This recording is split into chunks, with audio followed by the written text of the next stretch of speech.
আজ আমার শ্রীমান মহাপ্রভু সেই গাছি গ্রামে গৃহে তথায় গোপগণের সেবা আরম্ভ করলেন।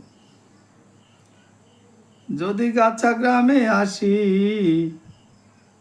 গোপ পল্লী মাঝে পশি, গোরা বলে শুনা ভক্তগণ, দহ কুলে বিচারণা, আজি মোদের বিচারণা, বৃক্ষ মূলে করিব শয়ন।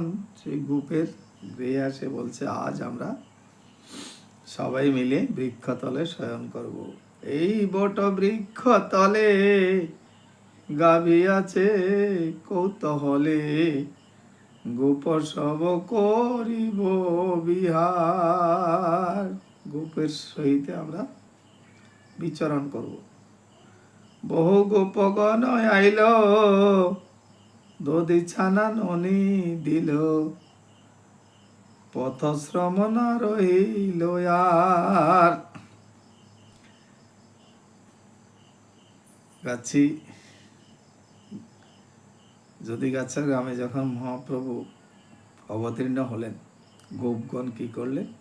দধি ছানা ননি নিয়ে মহাপ্রভুর কে সেবা করালেন, ভোজন করালেন। মহাপ্রভু আনন্দে ভোজন করলেন এবং মহাপ্রভুর যেই পথশ্রান্ত পরিশ্রম সেটা তৎক্ষণাৎ দূর হলো।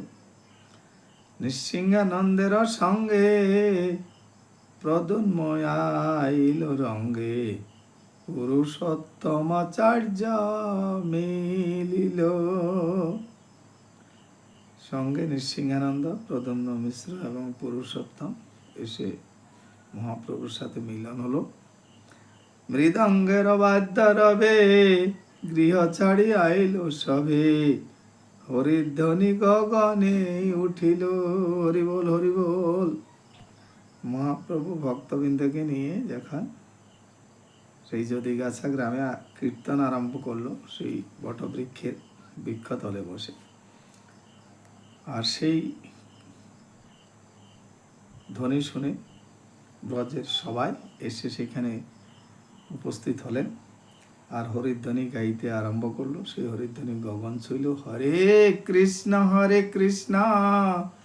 কৃষ্ণ কৃষ্ণ হরে হরে, হরে রাম রাম রাম হরে হরে। হরি বল, হরি বল।